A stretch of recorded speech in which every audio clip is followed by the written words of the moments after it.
با نام خدای مهربان. سلام، نور، برکت، عشق و زیبایی در خاندانتان. امیدوار هستم همگی خوب و صحت و سالم و بردم هستید.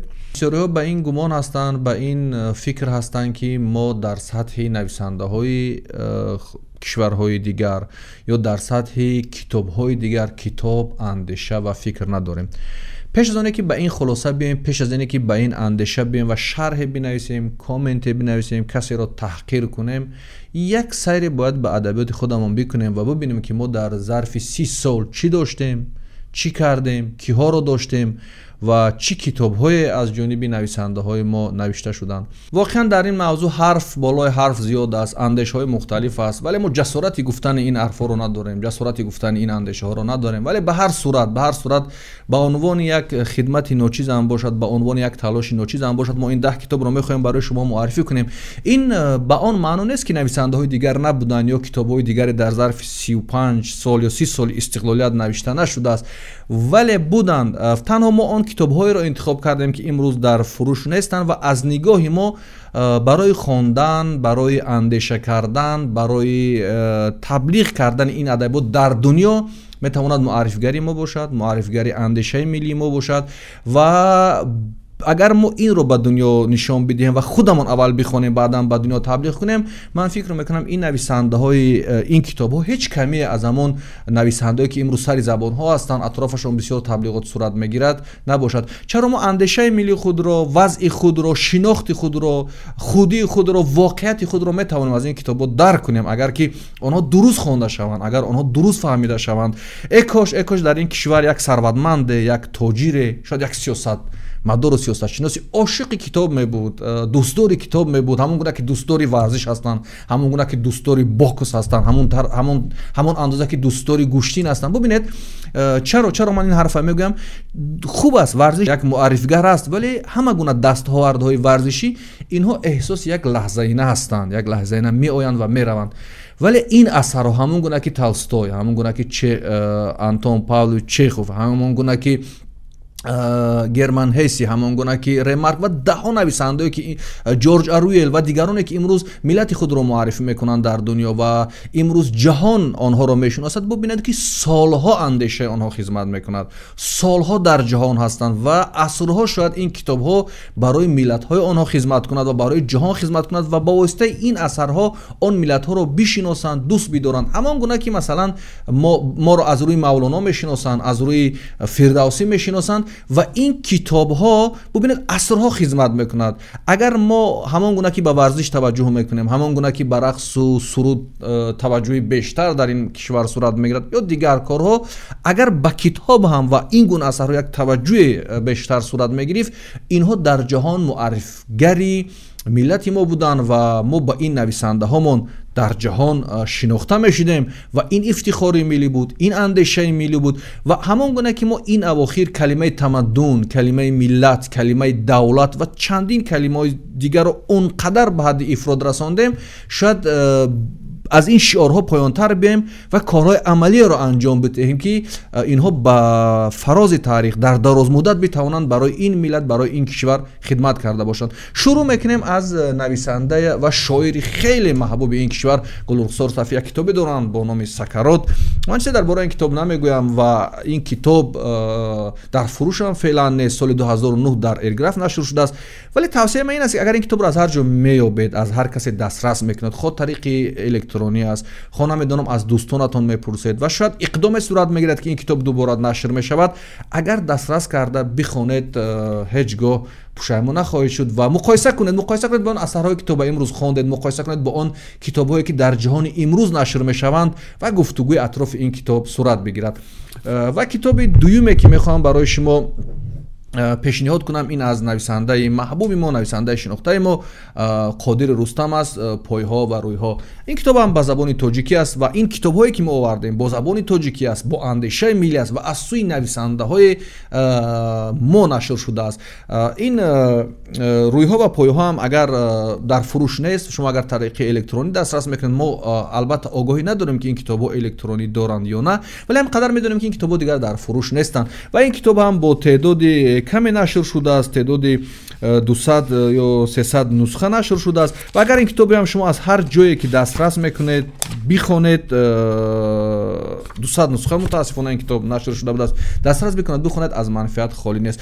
ва китоби дигаре ки дар ин барнома мо мехоҳем барои шумо пешниҳод кунем, китоби ҳайҷо аст, ҳайҷои устод урункӯзод, яке аз ҷолибтарин китобҳое ки дар 30 соли охир ин нависанда дар тоҷикистон навиштааст.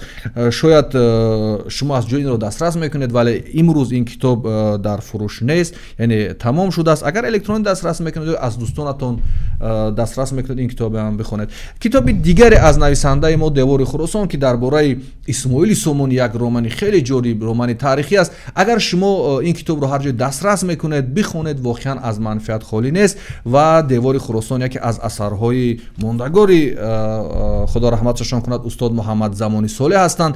ва ин китоб албатта аз ҷониби маркази Хират нашр шудааст ва дастрас аст ва метавонед ин китобро аз фурӯшгоҳҳо дастрас кунед. китоби дигаре ки нависандаи дигаре аз мо Юнус Юсуфӣ Киштии Нӯҳ, воқеан ин китоб хеле як забони ширин, як забони форам ва як забони хеле ҷолиб дорад. агар онҳое ки мехоҳед тоҷикиятон қавӣ бошад, мехоҳед ки ба забони модари худ бештар мусаллат шавед, андешарониятон хубтар шавад, ҳатман ин китобро бихонед. ин китоб ҳам аз нигоҳи мазмун ва ҳам аз нигоҳи забонӣ воқеан китоби ҷолиб аст. ин китоб аз ҷониби нависандаи шинохта Юнус Юсуфӣ яъне рӯи чоп омадааст ва ба қалами он кас тааллуқ дорад. агар ин китоби ҳам ёфтед, ҷое бихонед, аз манфиат холӣ нест. мутаассифона ин китоб ҳам дар фурӯшгоҳҳои бозори Тоҷикистон мавҷуд нест.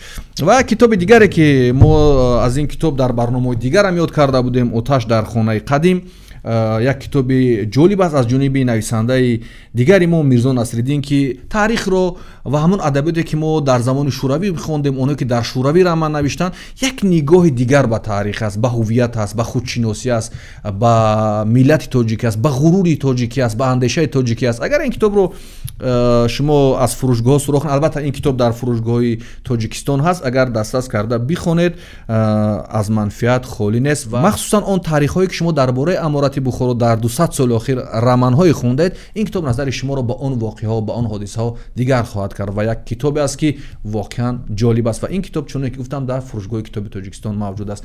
ва китоби дигаре ки дар назди мо дар ин барнома ҳаст ва мехоҳем барои шумо пешниҳод кунем, худо раҳматашон кунад, ин аз нависандаи шинохтаи мо Баҳманёр Сармаде аст.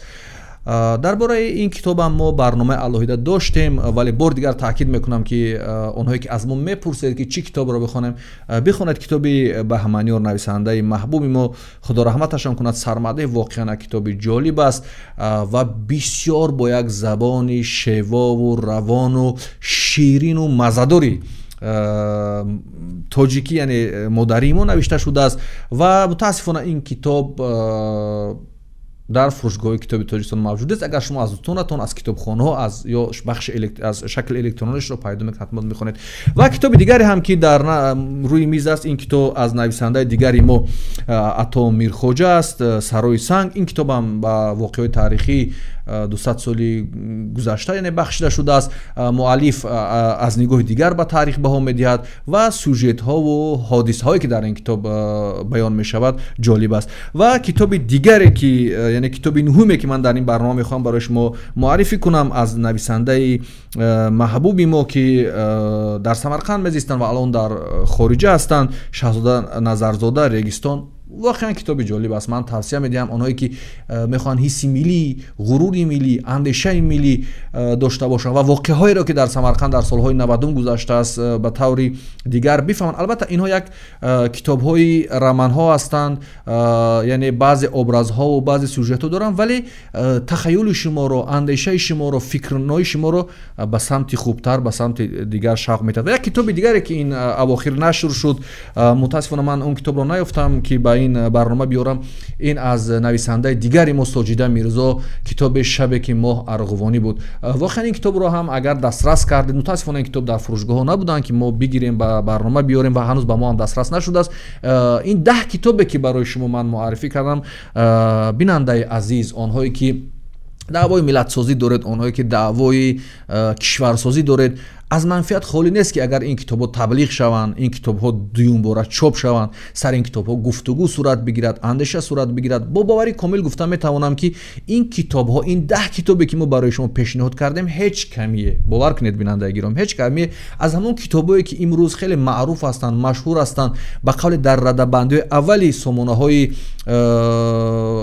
таблиғи китоб ҷой мегиранд, ҳеҷ камбудӣ надоранд. Танҳо мушкили ин аст ки мо дуруст нашинохтем, дуруст баҳо дода натонистем ва ин китобҳоро таблиғам накардем ва парвоам надорем. ба мавзӯи адабиёт, ба мавзӯи китоб, ба мавзӯи масалан роман ва ин гуна романҳо сарсарӣ нигоҳ накунем ва инҳоро як чизҳои шӯхӣ напиндорем. Агар то инҳо омӯхта нашаванд, баҳои воқеӣ дода нашавад, гуфтугӯ сурат нагирад, дар гумон аст ки андешаи миллӣ ба вуҷуд биёяд, дар гумон аст ки ҳисси миллӣ воқеӣ ба вуҷуд биёяд, дар гумон аст ки мо битавонем як фазои миллии худро шакл бидем. Воқеияти дигари мо ин аст ки ҳамеша дар банди гузашта мондаем ва ҷасорати таҳлилу баҳогузории воқеӣ барои имрӯзро надорем. Албатта бетараф ҳастем, шояд бефарқ ҳастем, вале ин он маъноро надорад ки чизе аз ҷойгоҳи ин нависандаҳо, чизе аз ҷойгоҳи ин китобҳо кам мекунанд. Шояд рӯзе бирасад, шояд солҳо бигзаранд ва насле биёяд, афроде биёяд ки он вақт бигӯяд ваҳ, мо чӣ нависандаҳое доштем, мо чӣ китобҳое доштем, вале он вақт дигар мо нестем, он вақт дигар ба дарди мо ин чиз намехӯрад. Вале агар имрӯзро мехоҳем тағйирот бошад, имрӯзро мехоҳем дар самти мутолиаву китобу ба вуҷуд овардани андешаҳои миллӣ коре бикунем, бояд ин китобҳоро ҷиддӣ биомӯзем, таблиғашон кунем ва як хониши саросарӣ атрофи ин китобҳо сурат бигирад. Ин нависандаҳо бо мо зистанд, муосирони мо буданд, дар асри мо зиндагӣ карданд, чӣ заҳматҳое кашиданд. ҳар як ин китоб маҳсули шояд 4 сола, 5 сола ва 10 сола ин нависандаҳо бошад ки инҳо воқеиятҳои моро, зиндагии моро, афкори моро, андешаи моро омӯхтанд ва дар ин китобҳо навиштанд. Шояд агар имрӯз дуруст даркашон накунем, дуруст ба қадрашон нарасем ва таҳлили дуруст надошта бошем, ҳамеша ҳамон хатоҳои таърихро такрор хоҳем кард. бори дигар ёдовар мешавам ки ин 10 китобе ки ман муаррифӣ кардам дар зарфи 30 сол навишта шуданд, яъне инҳо дар замоне навишта шуданд ки мо дар ин аср зиндагӣ мекунем, инҳо муосирони мо буданд. Ман фикр мекунам ки ин мавзӯъ дуруст дарк карда мешавад ва мо ба қадри ин китобҳо ва ин нависандаҳо хоҳем расид. боқӣ саломату сарбаланд бошед. худоёру мададгоратон.